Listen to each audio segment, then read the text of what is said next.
What's up mga technician? Nagbabalik ang DIY Pro Technician sa mga hindi pa nagsusubscribe guys. Subscribe na kayo. Click ang notification bell button. Click ang notification nyo rin ang mga videos. So yun guys, magre-review tayo ng bill acceptor. So ito po ay TP70 or TP11. So pakita ko sa inyo guys na yan talaga siya. So ito siya guys. So TP70. Pero dito sa likod, ayan o, TP11. So, pakita ko muna sa inyo guys yung mga configuration niya kung ganito yung guys bibili nyo. So, bali ito guys ang mostly or pinaka the best recommended ko sa inyo kung bibili kayo ng bill acceptor. Ito lang. Etong klase na to guys. Mahal siya, doble siya na mahal doon sa may TB74. Pero ito guys, maganda yung feature nito. Kasi ito, pwede nyong buksan tong likod dito. Ayan, pipindutin nyo lang itong dalawang lock na to guys. Wait lang, lock natin. So, ito yung lock niya. Tsaka ayan. So, sabay lang yan ipipindutin at pwede nyo siyang buksan ganyan. At pwede nyong linisin yan guys, yung mga sensor na yan. Tapos, ito guys is ano siya guys, yung anti-hila. Yung pagka may pumasok na bill, hindi na may hila guys. Kasi minsan nilalagyan nila ng dinadaya nila. So, ito guys, hindi nila madadaya kasi ito, pumapasok dito sa loob, tapos bumabalik dito, bumabalik guys. Papakita ko sa inyo yun guys mamaya. So, ayan, papakita ko rin sa inyo tong mga dip switch niya kung paano yung configuration. So, ayan ang configuration ng dip switch niya guys. So, 1, 2, 3 nakataas, 4 nakababa, tapos 5 nakataas, tapos itong 6 nakababa yan guys. Ayan. 6, 7, 8, 9, 10 ang nakababa. So 4, 6, 7, 8, 9, 10 ang nakababa. Tapos 1, 2, 3, 5 ang nakataas. Tapos dito naman, ito guys. So yung 1, 2 nakataas, 3, 4 nakababa. Ayan. So para hindi kayo malito. Bale ito guys ay 1 bill per pulse. Okay? So, kunyari, ang bill nito is $1 o kaya 1 peso. Or mali. So, kunyari, ang bill is 20 peso guys. So, ibig sabihin, ang pulse niya is 20 pulse din. So, 1 pulse niya is 1 peso or $1. Kasi kaya ko nasabi na dollar kasi guys, eto nabili ko is nagre-read siya ng dollar. So hindi siya nagre-read ng peso. Pero ang gagawin kasi natin dito is update natin yung firmware gamit ang natin guys, ang kit 3.5. Ayan. So ito ay pang TP70 at saka 11 bill acceptor polymer. So upgraded na to as polymer na rin guys. So ito guys, mapupunta kay Sir Albert Pangilinan. So pwede nyo siya i-message direct sa kanya after nitong video na after 1 week. Okay? So pag nakita nyo itong video na to, after 1 week meron na siya guys. Okay? Tingnan nyo rin yung date ngayon para alam nyo na kung lagpas na ng 1 week. So pwede siyang mag-update ng TP70 at saka TB11. Okay? So, ayan guys, nga pala, ito yung kasama ng TP70. So, ayan yung harness niya mismo. Ayan, okay? So, hindi ko na kinabit yan kasi gumawa ako ng sarili ko dyan guys. Ito, mapupunta rin to kay Sir Albert Pangilinan. So, para hindi na siya mahirapan na kailangan niya pa ng kailangan niya pa ng power supply. So ito na lang kakabit niya, tapos ito na lang din yung kakabit niya. So papakita ko sa inyo guys kung paano gagawin niya mamaya, or paano gagawin niya guys. So ito yung gagawin ko muna para alam nyo. So meron naman siyang hindi siya guys papasok agad din, hindi siya basta-basta papasok kasi hindi siya tutugma pagka hindi tama yung pasukan niya. So ito yung pasukan niya guys, ganito.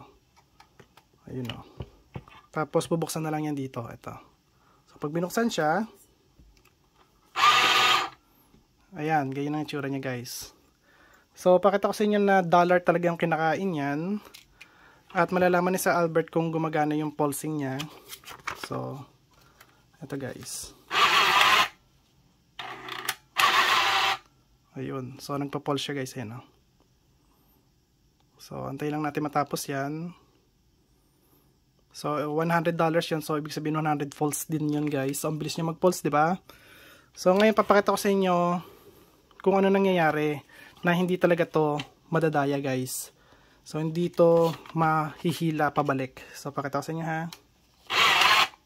Ayan o. Ayun o, bumabalik. Bumabalik siya guys. Pakita ko ulit sa inyo. Ayun o. So, wala. Hindi talaga siya madadaya. Kasi, pagka hinila to, magja-jam dito sa loob. Kaya, hindi siya mahihila. So, pakita ko lang sa inyo na dollar lang kinaano muna niyan. Ayan, o. Ayan, puro dollar. Okay. So, puro dollar yung kanyang binabasa. Ayan. So, ngayon try natin sa peso. Kung mag-ano siya ng peso.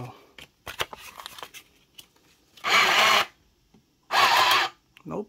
Binabalik niya guys. Ayan, binabalik niya. Para makikita nyo rin guys. Ayan. So, 100 peso. Tingnan natin. Ayaw talaga. Kahit gamitin natin. Baliktarin. Nope. Ayaw talaga guys. So, doon pa lang hindi niya na talaga hindi niya na talaga tatanggapin. So, last one. Sa dollar tayo guys. Dollar lang tinatanggap nito sa ngayon. Ayan guys, oh. Dollar lang tinatanggap niya ngayon. So ngayon, gagawin natin, i-ano na natin siya, i-update na natin as peso. So hindi na siya tatanggap ng dollar pag in-update na natin siya ng peso. So patayin ko muna siya. Ito yung patayin niyan guys. So, ang bukas niyan, nandito sa may bilog. Tapos ang patay doon, wala sa bilog. So, pakita ko sa inyo ha. Kakabit natin to.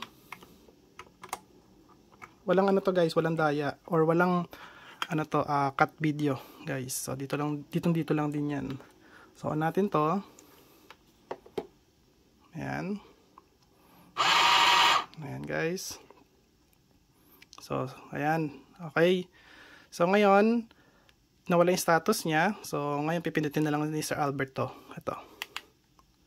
So, antayin lang natin siya mag-update. Ayan. Okay. At, okay na siya guys. Nakapag-update na siya. Nagbiblink na ito ng red. Ganito talaga to guys. Hindi siya nagbiblink ng green. Pero yung isang ganito ko ay nagbiblink ng green. So, updated na kasi to guys eh. So, ang gagawin ko lang ay, aalisin ko lang to. Ayan, inalis ko na. At wala tayong gagawing rito, edit. So, ngayon, try natin to guys. Kasi ito yung inaano niya, ito yung binabasa niya. So, ito guys, tingnan natin. Ayaw niya nang magtanggap ng dollar. Ayan. Ayaw na. Isa pa. Ayaw niya. Isa pa. Wala. Ayaw niya na talaga magtanggap ng dollar. So, ngayon, lagyan natin ng peso. Ito, 200 pesos. Ayun. Guys, kita nyo? So, tumatanggap na siya ng peso. Diba? Pabaliktad siya guys, ng galing, no? Pag kinuha niya, pag ganyan, tapos babaliktad din niya. So, yung mandadaya, hindi na makakadaya. Bale, ano nga pala ito guys, pati polymer kaya nito basahin kasi wala lang akong polymer eh. Kasi nasa US ako guys, kaya wala akong polymer. So, at least alam nyo lang na binabasa to. So, patunayan ko rin sa inyo na tama yung reading nito. So, alisin ko muna to. May pang-read ako dyan guys, ito. So, gawa ko lang din to. Inanuhan ko ng harness. I mean, itong digital, syempre binili to. So, ganito na lang siya. Yan. So, lagyan natin to rito sa power supply niya. Ayan. Tapos on ko na lang to. Ayan. Ayan guys, para alam nyo lang ha. Kasi mahirap na eh. Para meron kayong ano, meron ako ebidensya, syempre. Ayun. So, ayan siya guys. So, ibig sabihin, ang pulse niya guys ay 10 times. Okay? So, bale ito is 200 times 10 is 20 times 10 is 200 guys. Okay, so ulitin natin. Para maintindihan nyo. So, itong 50 magiging 5 lang. 5 pulse. Ayun. Okay? So, 5 times 10 is 50 pesos. Okay, so 100 is 10 pulse. So, anin ko lang to. Yan.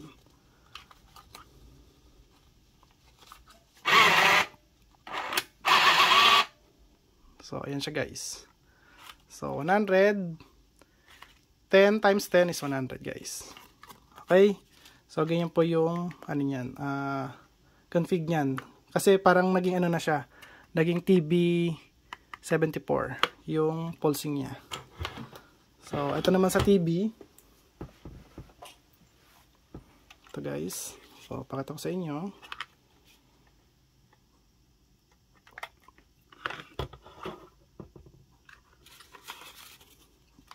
Yung sa TV guys, tignan nyo ha. Ayun. So, ganun lang siya. So, ayan. So, 10 kanina tapos 10 ngayon is 20 syempre. Ngayon, tignan natin to. Dapat 20 to guys. Okay. Tapos ngayon, lagyan natin ulit. 25 dapat to. Ayun. Okay. So, ganun lang siya guys. Oh. Etong tester ko na to ay universal tester na to. Pwede yung kay Alan na bill acceptor ito. So, pakita ko sa inyo. Pero guys, di ako nagbebenta nito ha. Okay, baka sabihin nyo nagbebenta ako nito. Hindi ako nagbebenta nito. Pinapakita ko lang sa inyo na pwedeng gawin na ganito yung mabibili yung counter. So, ayan. Bale, yung kay Alan naman is per pulse to. So, 200, ibig sabihin, 200 pulse din dapat ang kakalabasan nito. Ayan o. Mabilis siya mag-pulse.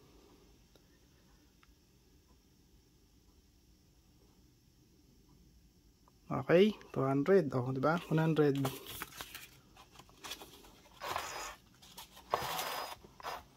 Yan, 100 yan. So, 300 dapat lahat-lahat yan. O, tapos 50. 350 dapat lahat-lahat yan. O, diba? So, meron pa rin tayo dito. Pwede natin gamitin tong coin acceptor. Saan coin acceptor? Wala na yung coin acceptor ko. Ito guys, coin acceptor. Oh, yan, gagana rin yan. So, lagay natin to. So, hulog tayo ng 36.